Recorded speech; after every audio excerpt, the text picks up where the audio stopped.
we sitting with Murfreesboro resident Corey Carney, also a Murfreesboro legend.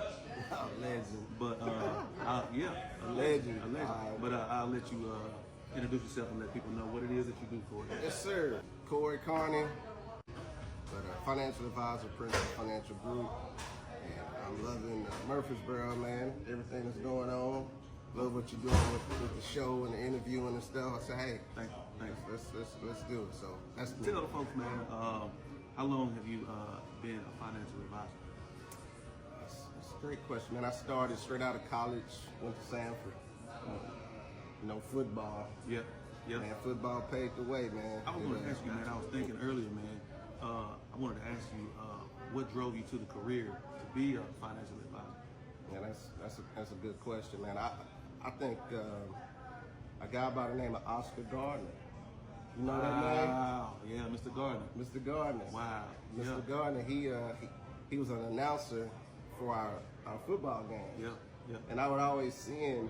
He would dress nice and come out on the football field. You remember that? Yeah. He had a green BMW. Like, man, what does he do all day? He'd come out here and watch us play football. But he was probably the first one that I knew, and I started asking about what he did. You could tell people one thing about like financial literacy, like what would it be to help them, in their path to financial literacy? That's a great question. Yeah. For the sake of time, just thinking of one thing. If you have a job, and if you're offered benefits, and you offer retirement plan, and all that stuff can be kind of intimidating to people, especially if that's not your, you don't know what it is, it's money out of your check, you don't understand it. What I would tell anybody is to do it. Do any type of retirement plan that you see offered. Gotcha. And if your company does a match, that's even better. That's free. That's free money. Gotcha. So I would start there, something systematic, something automatic, so you don't have to think about it. And learn as much about it, or get somebody you trust to tell you something about it. But that's systematic, even if it's $5 a paycheck. It don't matter how much for the most part. Just get in the habit of seeing it go over there, not living on it. Gotcha.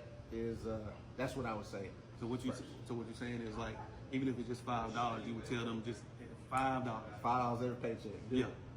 Do it. Because when you're gonna see it and you'll get a statement. Yeah. And you're like, oh, that little $5 adding up. Yeah.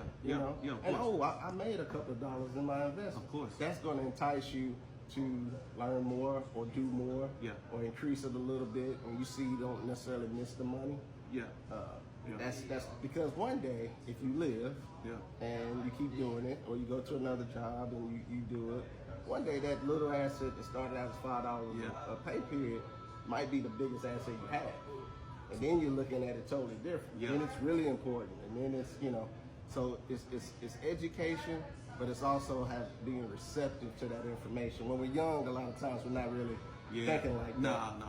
And I'm speaking toward long-term, retirement type stuff. But it's other ways to invest. There's a lot of other things you can do to make money. But for my world and what we do, I would tell anybody that that's a great thing to start, and it's going to teach you so much that you can go pivot from that and do some other things, but you'll have a better understanding. What does it feel like being back around Murfreesboro? Yeah, so I didn't move far. I went to Birmingham for school, and ended up moving back like Antioch area. I was going to ask you, man, like, I know that's your field, being a financial advisor, but how easy did it come for you to did you know anything about it at first, before? It's a grind, man. It's a grind to do what I do. And that's all you do.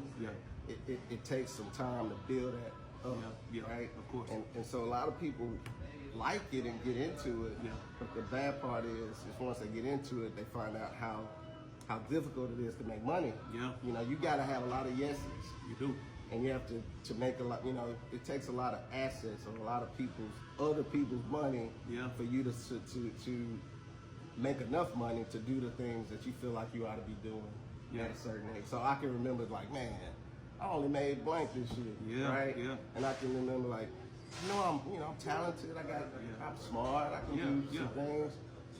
and I don't have, I may not have bought a house yet, or I may not have, and you get discouraged from that long-term grind. Right. But I just liked it. I liked it, and it's something. The reason I like it the most, man, is the people. Yeah. That you meet. Yeah. Building relationships. The people you meet, you never know how they affect your life, how that relationship, matures, and who that person will ultimately be in your life. Right. I can think about bank customers that now are like aunts and uncles, and like distant aunts and uncles. Yeah. They stuck with me, man. I had a stint where I worked for Bank of America for 5 years in Brentwood, right? Okay. That little time period right there was valuable for what I'm doing now. I mean, well, you said 5 years. Oh yeah, I was there 5 years. 5 years, so and $5. You know what I'm saying? Oh yeah. That's what's up with these fives? Yeah, there's some that's right. Five. That's right. I play Tennessee lottery. I might have to play my number today, man. You know, I usually play my birthday, but I might have to play some with some fives in it today. Yeah, that's but true, yeah, man. Another thing I was gonna ask you, man. Like, I know you played football, but do you ever use anything that you learned in football at your job? Oh yeah. Those lessons, man. Football helped out. Football experience, period, is a game of mental toughness. Things happen that'll get you down, and you gotta react or respond. How do you respond to that? Yeah. How do you respond after you beat for a touchdown and all the eyes are on you, and you get beat, and y'all lose the game because of a play you made? It's 4th and goal. 4th and goal, and you don't get in. Play clock at 5. Pass is intercepted at the goal line by Malcolm Butler. Unreal. Malcolm Butler, who almost made. You get hit, and so you always feel like something else you could have done, but at the same time, what life goes on and what happens after that. Even if it's the next play. Right. Do you have a short memory? Right. A lot of guys can forget about the bad play and just immediately forget it and get better from that. And some guys cannot do it, or they have to work more at it, So mental toughness, man. Yeah. That's what I was just thinking about. Yeah, when you call somebody and they don't really want to hear from you, but my job is to call you, but you're not really trying to talk to me, like, bye. No, we don't like that. No. Bang. So I could take it as, man, what am I doing in my career? You get hung up on. Especially starting out, man. You gotta really win somebody's trust, and you're talking about money and sensitive, and you're asking personal questions. You may not really feel like you deserve to know. It's like you said. Like, I compare it to, like, you make a bad play, throw in a set, you gotta forget that play. You gotta forget that play. You gotta forget that play and go on. And I've done this a time in my life too. That's why I feel like, a lot of people don't like football, but I feel like it teaches you so much more than just the physical game. It does. Just like discipline. Absolutely. Brotherhood, working together with somebody, a team.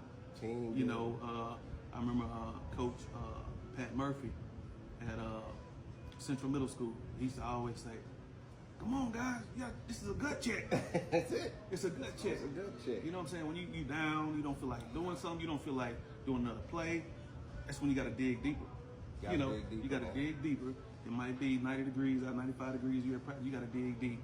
You know what I'm saying? And I'll just say this: the instant gratification that we had the benefit of, it wasn't instant, but the gratification of winning. Yeah. That has come in the second half. 2nd and 5 from the 35 as we resume play. Patterson throws. It's intercepted. Riverdale has the football. And Riverdale has it at the 31-yard line. The interception by Corey Carney, the quarterback, turned interceptor. And Joe, that might do it for Riverdale. When you win, as opposed to losing, it kind of validates what you're going through, right? Old coach did know what he was talking about. And now your name is in lights, and now you're in the newspaper. A lot of good things come when you win. Right. It's tougher when you go through that stuff and you don't win. Right.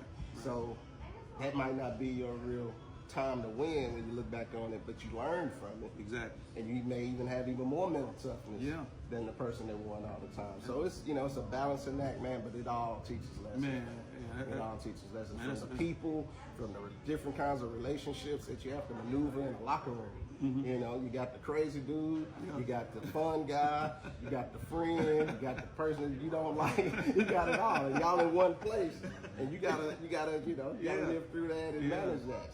So. And it's funny you said that. I could see the locker room. You said you see the crazy dude.